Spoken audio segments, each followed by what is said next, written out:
എല്ലാവർക്കും നമസ്കാരം. പ്രസാദ് വൈദ്യർ കരിന്തറ മാന്ത്രിക വൈദ്യമഠം കാർത്തിക ആയുർവേദിക് സഞ്ജൂർ നമ്പേശമ്പടി. സ്ത്രീ സൗന്ദര്യത്തിന്റെ ഏറ്റവും പ്രധാനപ്പെട്ട ഒന്നാണ് സ്തനം എന്നുള്ളത്. ഈ സ്തനം എന്നുള്ളത് ചില ആളുകൾക്ക് കല്ല് പോലെ ഇരിക്കുന്നുണ്ടാവും, ഒരു ഭംഗി ഉണ്ടാവില്ല, വേദന ഒക്കെ ബുദ്ധിമുട്ടായിട്ട് ഇങ്ങനെ തൊടാൻ തന്നെ ഒരു കല്ലായിട്ടിരിക്കുക പറയും. അത് സോഫ്റ്റ് ആവാനും ചെറുതായിട്ടുള്ള ആൾക്കാർക്ക് അത് വലുതാവാനും കൂടിയിട്ടുള്ള ഒരു കാര്യമാണ് ഈ പറയുന്നത്. അപ്പോൾ നല്ല സാഗ് ചെയ്ത ആൾക്കാർക്കാണെങ്കിൽ ഇത് പരട്ടി കേട്ട് നമ്മൾ ടൈറ്റുള്ള ബ്രേട്ട ഈ തൂങ്ങിയതുകൊണ്ട് കറക്റ്റ് കയറി നിൽക്കുകയും ചെയ്യും.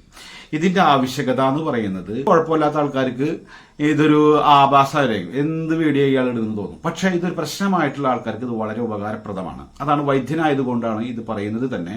അപ്പോൾ ഈ ഒരു പ്രശ്നം അലട്ടുന്നവരുണ്ടെങ്കിൽ നമുക്ക് കുറുന്തോട്ടി, അമുക്കൂരം, കോലരക്ക് ഇതൊക്കെ ഒരു 25 ഗ്രാം വീതം അല്ലെങ്കിൽ 50 ഗ്രാം വീതം എടുക്കാം.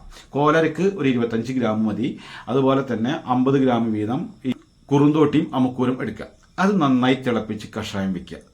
കഷായം വെക്കുമ്പോൾ ഒരു 4 നാഴി വെള്ളത്തിൽ കഷായം വെച്ച് ഒരു നാഴിയേക്ക് വറ്റിച്ചാൽ മതി, അല്ലെങ്കിൽ ഒരു അര നാഴിയായിട്ടും വറ്റിക്കാം.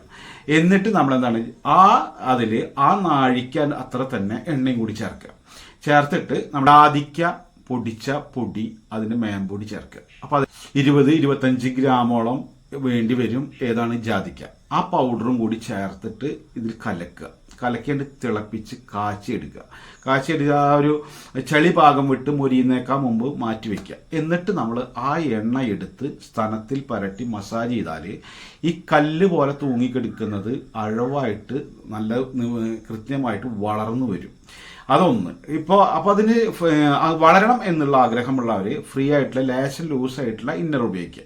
അതുപോലെ തന്നെ സാഗ് ചെയ്ത് കിടക്കുന്ന ആൾക്കാർ, തൂങ്ങി കിടക്കുന്ന ആൾക്കാരാണെങ്കിൽ ഇത് പരട്ടിയതിന് ശേഷം ടെമ്പറുള്ള ഇന്നർ ഉപയോഗിക്കുക. അപ്പോൾ എന്താണെന്ന് വെച്ചാൽ അത് കറക്റ്റായിട്ട് നിൽക്കും. അപ്പോൾ ഒരു ശരീരത്തിന്റെ സൗന്ദര്യത്തിൽ ഇതൊരു അപാകതയായിട്ട് നിൽക്കുന്ന ആളുകൾ ഉണ്ടെങ്കിൽ ഇത് ചെയ്യുക. സുഹൃത്തുക്കൾ ഉണ്ടെങ്കിൽ ഇത് എന്ത് ചെയ്തിട്ടും മാറണില്ല എന്നുള്ള ഒരവസ്ഥയുള്ള ആൾക്കാർ, ഇതിൻ്റെയൊക്കെ തൈലങ്ങൾ നമ്മളെ ഉണ്ട്. പക്ഷേ 500 രൂപയുടെയും 1000 രൂപയുടെ ഒക്കെ വിലകളുള്ള, കാരണം ആ മാതിരി മരുന്നുകളും കഷായം ഇതൊക്കെ വെച്ചിട്ടാണ് ചെയ്യുന്നത്. പക്ഷെ ഇത് വാങ്ങാൻ പറ്റാത്തവരുണ്ട്, ഇത് ഗൂഗിൾ പേ ചെയ്യുക, അങ്ങനെയൊക്കെ ചെയ്യാൻ പറ്റാത്ത ആൾക്കാരുണ്ട്. അപ്പോൾ അവർക്കൊക്കെ ഇതെന്താണ് സ്വന്തമായിട്ട് ചെയ്യാൻ വേണ്ടിയിട്ടാണ് നമ്മളൊരു വൈദ്യൻ എന്നുള്ള നിലയിൽ നിങ്ങൾക്കിത് പറഞ്ഞു തരുന്നത്.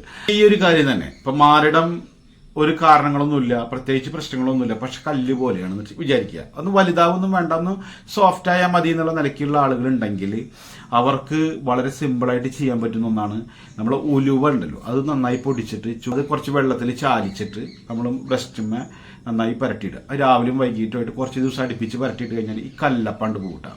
അതിനിപ്പോൾ തൈലവും കാര്യങ്ങളൊന്നും പറ്റേണ്ടതായിട്ടില്ല. അത് ഈ കല്ലപ്പിൻ്റെ കേസ് മാത്രമാണെങ്കിൽ ഇതും ചെയ്യാം. നിങ്ങൾ ആദ്യം ഉലുവ ഉപയോഗിച്ച് നോക്കിയിട്ട് ആയില്ലെങ്കിൽ തൈലം പറ്റിയാലും മതി.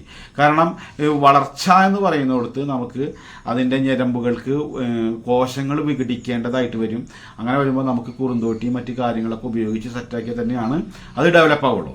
അപ്പോൾ അങ്ങനെയുള്ളവരുണ്ടെങ്കിൽ അങ്ങനെ ചെയ്യുക. അതോ കല്ലപ്പ് മാത്രമാണെങ്കിൽ ഇത് ചെയ്താലും നിങ്ങൾക്ക് പൂർണ്ണമായിട്ട് റിസൾട്ട് കിട്ടും. എന്തെങ്കിലുമൊക്കെ ഉണ്ടെങ്കിൽ ഇത് പ്രയോഗിക്കുക. നിങ്ങളുടെ സുഹൃത്തുക്കൾ ആരെങ്കിലും ഷെയർ ചെയ്ത് കൊടുക്കുക. സബ്സ്ക്രൈബ് ചെയ്യാത്തവരുണ്ടെങ്കിൽ സബ്സ്ക്രൈബ് ചെയ്യുക. പക്ഷേ നിങ്ങൾക്ക് വൈദ്യം, ജ്യോതിഷം, മാന്ത്രികം എന്നുള്ള വിഷയം വിരൽത്തുമ്പിലുണ്ടായിരിക്കും സബ്സ്ക്രൈബ് ചെയ്താൽ.